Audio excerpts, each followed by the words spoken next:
Hello my dear friends, कैसे हैं आप सभी। I hope all are well. सभी लोगों की तैयारी बहुत बढ़िया चल रही होगी। तो जैसा कि हम लोगों ने फर्स्ट सीरीज़ जो एक स्टार्ट किया सक्सेस सीरीज़ के नाम से, जिसमें कि हम लोग सारे जीएस के प्रीवियस ईयर क्वेश्चंस पे बात करने वाले हैं। तो इससे पहला जो हमारा पार्ट था उसमें हिस्ट्री हम लोगों ने देखा, फिर हमने सेकंड पार्ट में ज्योग्राफी देखा। आज के पार्ट में हम लोग देखने वाले हैं पॉलिटी के मोस्ट इंपॉर्टेंट क्वेश्चंस और उनका बिल्कुल डिटेल्ड पोस्टमार्टम करने वाले हैं। तो बने रहिए वीडियो में। तो फर्स्ट क्वेश्चन इज, भारतीय नागरिकों के मूल कर्तव्य शामिल हैं। तो कहाँ शामिल है मूल कर्तव्यों की आपसे बात करें तो मूल कर्तव्य आपके अनुच्छेद 51 क में शामिल हैं मूल। ठीक है, अब आपसे एक प्रश्न और बनता है, इससे रिलेटेड कई मोस्ट इंपॉर्टेंट प्रश्न आपके जो है कि कर्तव्यों से रिलेटेड और अधिकारों से रिलेटेड बनते हैं। तो इसके एक एक पॉइंट को आप पेन लेकर के बैठें। ये वीडियो आपको खाली देखने के लिए नहीं है, इसमें बहुत सारे इंपॉर्टेंट पॉइंट ऐसे हैं जो आपको नोट करने के लिए मिलेंगे, नए पॉइंट मिलेंगे। ठीक है, तो आपका एक तो क्या है कि कर्तव्य कहाँ है, तो यह अनुच्छेद क में है। फिर आपसे प्रश्न बनता है कि मूल जो आपका संविधान था, मूल संविधान में कितने कर्तव्य थे, तो मूल संविधान में एक भी कर्तव्य नहीं था। ठीक है, ये जो कर्तव्य आपके बाद में जोड़े गए हैं। ठीक है, ये एक संविधान संशोधन किया गया,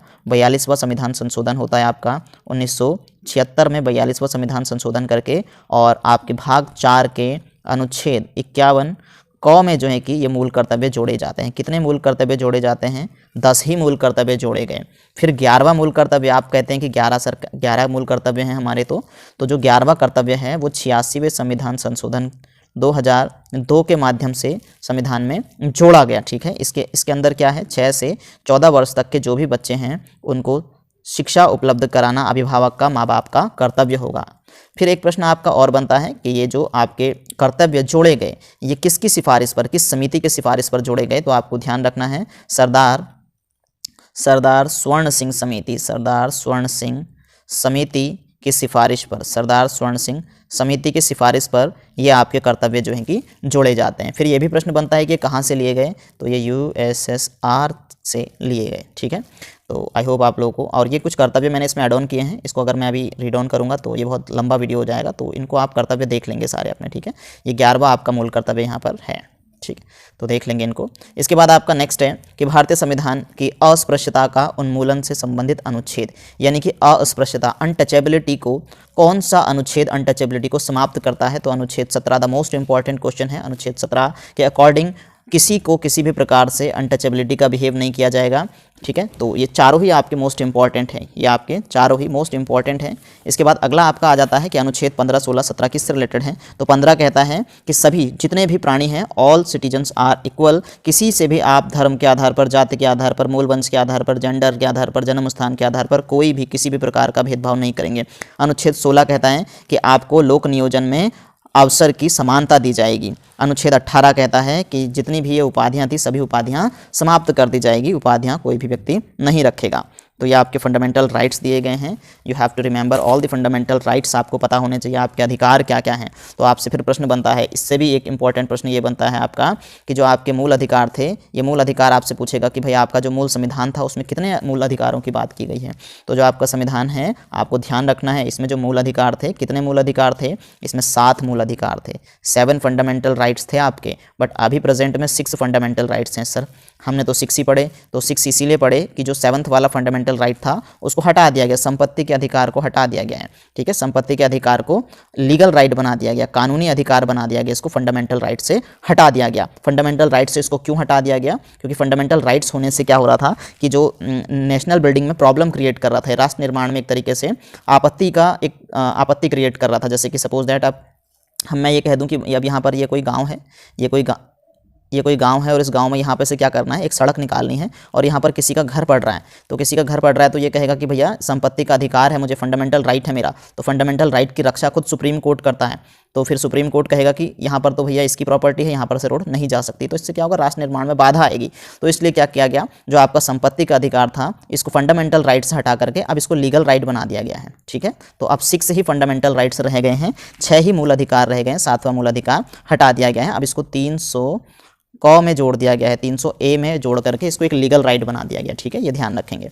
तो आपको ध्यान रखना है कौन सा अधिकार आपका कहाँ से कहाँ तक है। समानता का अधिकार 14 से 18 तक, स्वतंत्रता का अधिकार आपका 19 से 22 तक, शोषण के विरुद्ध अधिकार 23 से 24 में, धर्म की स्वतंत्रता का अधिकार 25 से 28 में, संस्कृति और शिक्षा संबंधी अधिकार अनुच्छेद 29-30 में, और संवैधानिक उपचारों का अधिकार, जैसे बाबा साहब अम्बेडकर ने क्या कहा है संविधान की आत्मा कहाँ है, ठीक है, मोस्ट इंपॉर्टेंट है ये आपका। इसके बाद अच्छा ये यहाँ पे दिया है, देखेंगे आप, अनुच्छेद 31 ये मैंने ऐड किया है इसमें, संपत्ति के अधिकार को 44वें संविधान संशोधन अधिनियम 1978 के द्वारा मूल अधिकारों की सूची से हटा दिया गया और हटा करके इसको संविधान के भाग 12 में ऐड कर दिया गया। संविधान के भाग 12 अनुच्छेद 300 क के तहत एक कानूनी अधिकार बना दिया गया है, ठीक है, मोस्ट इंपॉर्टेंट है ये। फंडामेंटल राइट्स से रिलेटेड इतने आपके क्वेश्चन पूछे जाते हैं, बहुत ज़्यादा क्वेश्चन पूछे जाते हैं, ठीक है। तो आपको फंडामेंटल राइट्स से रिलेटेड सारे फंडामेंटल राइट्स याद होने चाहिए। उस पर कभी एक सेपरेट वीडियो में फंडामेंटल राइट्स पे आपकी बनाऊंगा। अगला है आपका, देखेंगे कि भारत के प्रत्येक नागरिक का कर्तव्य होगा, क्या कर्तव्य होगा कि प्राकृतिक पर्यावरण का संरक्षण एवं सुधार। तो देखेंगे ये बड़ा कॉम्प्लिकेटेड है।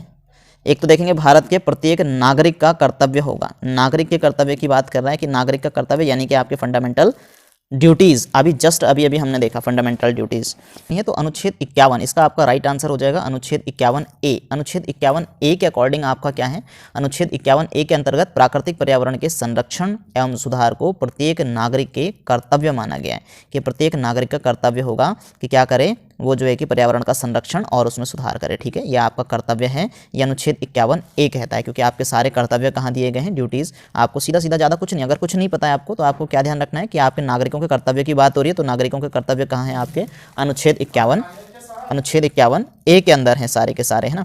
इसके बाद हम लोग बात करते हैं कि बाकी आपके जो आर्टिकल हैं वो किससे रिलेटेड हैं। तो बाकी जो आपके आर्टिकल है, अनुच्छेद 48A की अगर हम बात करेंगे तो अनुच्छेद 48A क्या कहता है, अनुच्छेद 48 कहता है कि राज्य के द्वारा प्राकृतिक पर्यावरण का संरक्षण किया जाएगा। देखो मैंने इसीलिए कहा थोड़ा सा कंफ्यूजिंग है, राज्य के द्वारा क्या होगा, राज्य के द्वारा प्राकृतिक पर्यावरण का संरक्षण किया जाएगा, प्राकृतिक पर्यावरण का संरक्षण किया जाएगा, ठीक है। तो अब जिसे इतना पता है कि भाई कहीं पर राज्य के द्वारा प्राकृतिक संरक्षण की भी बात की गई है, वो कंफ्यूज हो जाएगा 48A में और 51A में।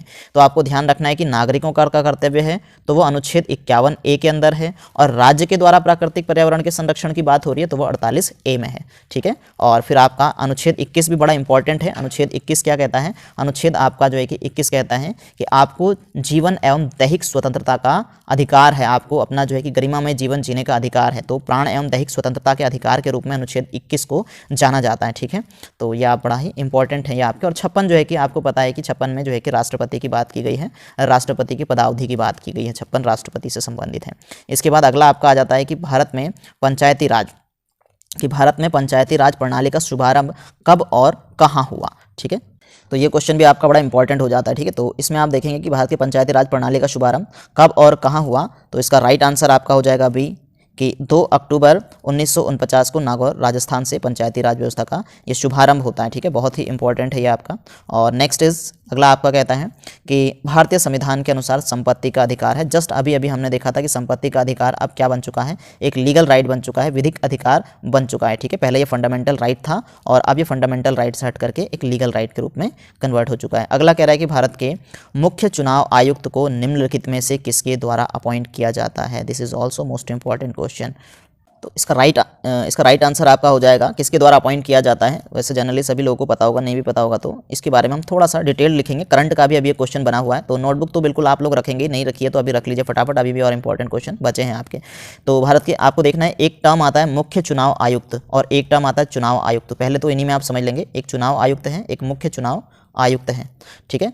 तो दोनों अलग अलग चीज़ें हैं, ठीक है। तो जो आपका कॉन्स्टिट्यूशन है, भारतीय संविधान के भाग 15 लिखते रहेंगे मेरे साथ साथ बिल्कुल पॉइंट को, भाग 15 के अनुच्छेद 324 से 329 के बीच में क्या कर रखा है, निर्वाचन संबंधी रूल रेगुलेशन है, आपके निर्वाचन संबंधी उपबंध हैं, ठीक है। और जो निर्वाचन आयोग है, निर्वाचन आयोग का गठन मुख्य चुनाव आयुक्त और 2 आयुक्तों के द्वारा किया जाता है, यानी कि 3 लोग होंगे, एक तो क्या होगा मुख्य चुनाव आयुक्त और 2 क्या होंगे चुनाव आयुक्त होंगे, ठीक है। ये तो 3 लोग होंगे और इनकी जो नियुक्ति करते हैं, इनकी नियुक्ति की करते हैं राष्ट्रपति, ठीक है। इनकी नियुक्ति राष्ट्रपति द्वारा की जाती है। और जो मुख्य आपके चुनाव आयुक्त हैं, इनका कार्यकाल आपसे पूछा जाता है कि इनका कार्यकाल कितना होता है, तो इनका कार्यकाल जो है कि वो या तो 6 वर्ष होगा, 6 वर्ष, या फिर जो है कि 65 वर्ष की आयु, 65 वर्ष की आयु, दोनों में से जो भी पहले पूरा हो जाए भाई। अगर 6 वर्ष का शासनकाल हो गया तो भी ठीक है, या 6 वर्ष पूरे होने से पहले उनकी आयु 65 वर्ष हो गई तो वो क्या होंगे, अपने पद से रिटायर हो जाएंगे। उसके बाद जो चुनाव आयुक्त हैं, चुनाव आयुक्त का भी थोड़ा सा अंतर आ जाता है, 6 वर्ष का तो है ही वैसे नॉर्मली, लेकिन उनका जो है कि अगर 62 वर्ष हो जाते हैं, 6 वर्ष या 62 वर्ष की आयु, ये चुनाव आयुक्त का हो गया, ठीक है। तो इन दोनों में से जो भी पहले हो जाए ये हो जाता है, और सर्वोच्च न्यायालय की तरह ही इनको वेतन दिया जाता है, ठीक है। अभी प्रेजेंट में आपका क्वेश्चन बना है, ये देखेंगे आपकी, मैंने एक इमेज आपके साथ में लगाई है ताकि आपको याद रह सके। तो अभी जो हम बात करेंगे आपके मुख्य निर्वाचन आयुक्त की बात करेंगे तो राजीव कुमार जी हैं, और फिर बात करेंगे ये 2 चुनाव आयुक्त हैं आपके मुख्य जो हैं कि वो राजीव कुमार जी हैं, चुनाव आयुक्त आपके अनूप चंद पांडे, और ये अभी रिसेंटली बने हैं श्री अरुण गोयल जी, अभी हाल ही में ये बने हैं अरुण गोयल जी। ये करंट का क्वेश्चन है आपका 21 नवंबर 2022 को, ठीक है। ये नए चुनाव आयुक्त बने हैं।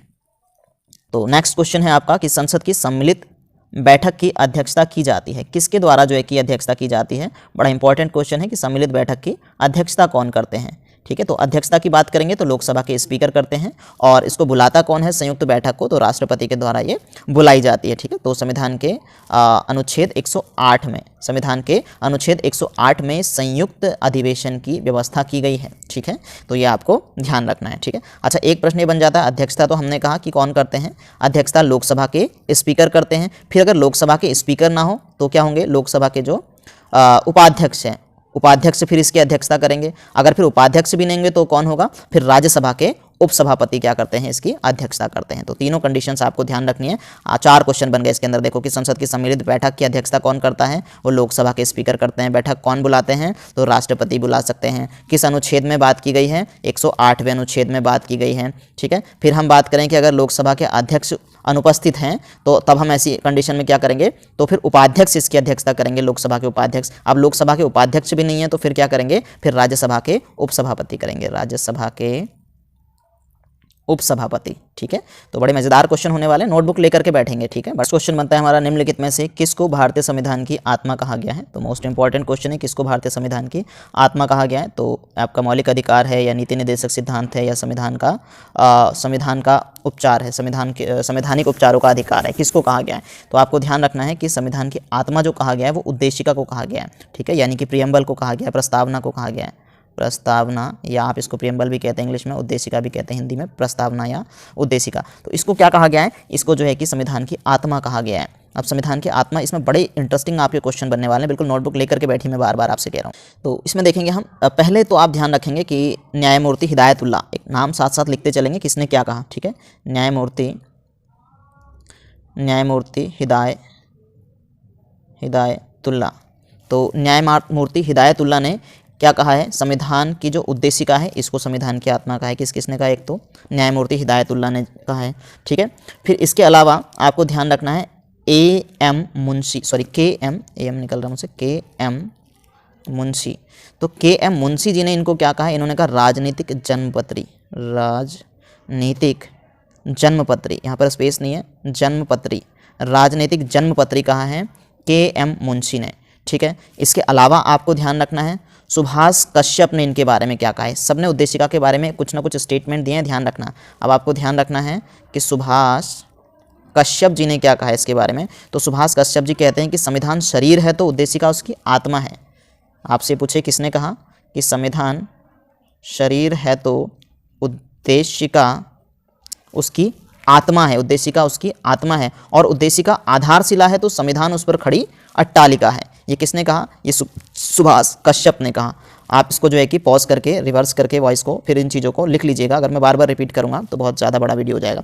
फिर इसके अलावा जो है कि जवाहरलाल नेहरू जी ने भी जो है कि संविधान को क्या कहा है, उद्देशिका को क्या कहा है, संविधान की आत्मा कहा है, नेहरू जी ने भी, ठीक है। तो नेहरू जी ने भी उद्देशिका को संविधान की आत्मा कहा है। जबकि डॉक्टर बी.आर. अंबेडकर जी अनुच्छेद 32 को, मोस्ट इंपॉर्टेंट है, कन्फ्यूजन हो जाता है कभी कभी, ये पूछ लेता है कि डॉक्टर बी.आर. अंबेडकर जी ने किसको जो है कि संविधान की आत्मा कहा है। तो डॉक्टर बी.आर. अंबेडकर जी ने उद्देशिका को नहीं कहा संविधान की आत्मा, उन्होंने जो है कि अनुच्छेद 32 को कहा है, अनुच्छेद 32, ठीक है। ये आपके जितने भी मूल अधिकार हैं, इन मूल अधिकारों को संरक्षण प्रदान करता है अनुच्छेद 32, इसीलिए जो है कि अनुच्छेद 32 को डॉक्टर बी.आर. अंबेडकर जी ने क्या कहा है, संविधान की आत्मा कहा है, ठीक है। तो ये क्वेश्चन था आपका। इसके अलावा भारतीय संसद में निम्नलिखित में से कौन सम्मिलित है, यानी जो आपकी पार्लियामेंट होती है, संसद होती है, पार्लियामेंट क्या है, supreme law making body, supreme law making body है आपकी पार्लियामेंट या संसद। इसमें किस किस से मिलकर के संसद बनती है, तो आपको ध्यान रखना है। तो ये किस किस से मिलकर के बनती है, राष्ट्रपति, लोकसभा और राज्यसभा, ये 3 लोगों से मिलकर के क्या बनती है, आपकी पार्लियामेंट बनती है, ठीक है। नेक्स्ट क्वेश्चन आपका हो जाएगा कि किस संविधान संवैधानिक संशोधन के द्वारा शहरी स्थानीय शासन को संवैधानिक दर्जा दिया गया। मोस्ट इंपॉर्टेंट हो जाता है ये भी आपके लिए, इसके सारे अनुच्छेद आपके इंपॉर्टेंट हो जाते हैं। तो इसका राइट आंसर हो जाएगा आपका, इसका राइट आंसर है आपका सी 74वां संविधान संशोधन। ठीक है, तो 74वां संविधान संशोधन के 74वां जो आपका संवैधानिक संशोधन है या संविधान संशोधन है, कॉन्स्टिट्यूशन अमेंडमेंट है, इसके तहत जो है कि आपका शहरी स्थानीय शासन को संवैधानिक दर्जा दिया गया। ठीक है, किसके तहत? अनुच्छेद 74 के तहत।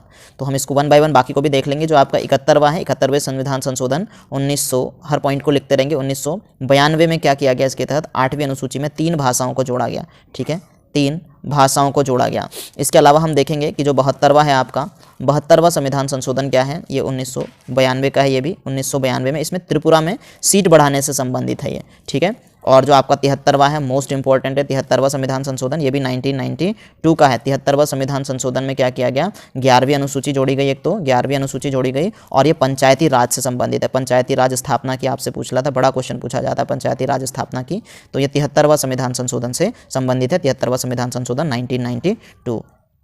इसके बाद तो आपका है, निम्नलिखित में से कौन सी एक समिति भारत में पंचायती राज व्यवस्था से संबंधित नहीं है? तो मोस्ट इंपॉर्टेंट है कौन सी संबंधित नहीं है, आपको ध्यान रखना है कि कौन सी संबंधित नहीं है पंचायती राज व्यवस्था से। बढ़िया क्वेश्चन है आपका, तो आपको ध्यान रखना है कि बाकी जो है आपकी LM सिंघवी समिति है, ये भी संबंधित है। अशोक मेहता समिति है, ये भी संबंधित है। और सादिक अली समिति है, ये भी संबंधित है। दिनेश गोस्वामी समिति ये संबंधित नहीं है। ये जो है कि चुनाव सुधार के लिए, ये चुनाव सुधार के लिए बनाई गई थी समिति। ये है आपकी चुनाव सुधार के लिए बनाई गई थी ये समिति 1990 में, 1990 में चुनाव सुधार से संबंधित समिति है ये। ठीक है, कौन सी? दिनेश गोस्वामी समिति। तो ये संबंधित नहीं है, बाकी तीनों की तीनों ये पंचायती राज से संबंधित है। ठीक है, इसके अलावा आपका 86वां संविधान संशोधन, प्रस्तावित शिक्षा का अधिकार किस वर्ष लागू किया गया? मोस्ट इंपॉर्टेंट क्वेश्चन बन जाता है आपका कि 86वां संविधान संशोधन प्रस्तावित शिक्षा का अधिकार किस वर्ष से लागू किया गया? बढ़िया क्वेश्चन है, किस वर्ष से लागू किया गया इसको। ठीक है, तो इसमें अलग अलग प्रश्न आपके बनते हैं कि पहला तो आपका बनता है कि शिक्षा का अधिकार अधिनियम पारित किया गया। तो शिक्षा का अधिकार अधिनियम जो पारित किया गया वो क्या है आपका? पहले तो 86वां संविधान संशोधन होता है, ये पूरी कहानी 86वां संविधान संशोधन जो है आपका 86वां संविधान संशोधन, ये क्या है? 86वां संविधान संशोधन सन 2002 में तो ये लाया गया। ठीक है, और 2 में लाने के बाद में ये किस लिए लाया गया था? ये 6 से 14 वर्ष तक के जो बच्चे हैं उनको निःशुल्क एवं अनिवार्य शिक्षा से संबंधित है ये। ठीक है, 86वां संविधान संशोधन 2002। फिर बात होती है ये पारित कब किया गया? तो ये पारित किया गया 2009 में, इसको किया जाता है पारित। फिर ठीक है, ये 2009 में तो पारित किया जाता है, लेकिन ये जो है कि इफेक्ट में कब आता है? तो ये 1 अप्रैल, इससे 3 क्वेश्चन बड़े बढ़िया बन गए। 1 अप्रैल 2010 से ये इफेक्ट में आता है। तो ये लागू कब से किया गया? ये 2010 से लागू किया गया। This is the correct answer. ठीक है, तो बढ़िया क्या क्वेश्चन बना कि 86वां संविधान संशोधन जो है आपका, ये संशोधन किससे संबंधित है? वर्ष 2002 में ये संविधान संशोधन होता है। 6 से 14 वर्ष तक के बच्चों के लिए है ये निःशुल्क एवं अनिवार्य शिक्षा। ये संविधान संशोधन पारित कब हो गया? पूरी तरह से 2009 में पारित हो गया, लेकिन लागू कब से होता है? 1 अप्रैल 2010 से लागू होता है। ठीक है, तो ये बढ़िया आपके क्वेश्चन थे। ये सीरीज़ खत्म हुई। आई होप आप सभी को ये सीरीज़ पसंद आ रही होगी। क्वेश्चन इसमें आपको बढ़िया भर भर के मिलने वाले हैं। इसी तरीके से हम लोग अभी मैं कंटिन्यू एक सीरीज़ इसी तरीके से एक सीरीज़ हर सब्जेक्ट पर लेके आ रहा हूँ, और आप लोगों का प्यार रहा, सपोर्ट रहा, तो क्या होगा कि मैं कंटिन्यू एक सीरीज़ पूरा हिस्ट्री पे रखूंगा, एक फिर ज्योग्राफी पे रखूंगा, एक पूरा का पूरा आपका पॉलिटी पे रखूंगा, एक पूरा का पूरा आपका उत्तराखंड पे रखूंगा, एक पूरा का पूरा आपका हिंदी पे रहने वाला रहेगा। मतलब जितने भी सब्जेक्ट आपके वनडे एग्जाम्स में पूछे जाते हैं सभी से रिलेटेड प्रीवियस ईयर क्वेश्चंस की आपको एक पर्टिकुलर अलग अलग प्लेलिस्ट मिल जाएगी। ठीक है, तो वीडियो को अगर पसंद आया होगा तो लाइक कीजिए, शेयर कीजिए, चैनल को सब्सक्राइब कीजिए, ज़्यादा से ज़्यादा दोस्तों को इससे फ़ायदा मिल सके। Thank you.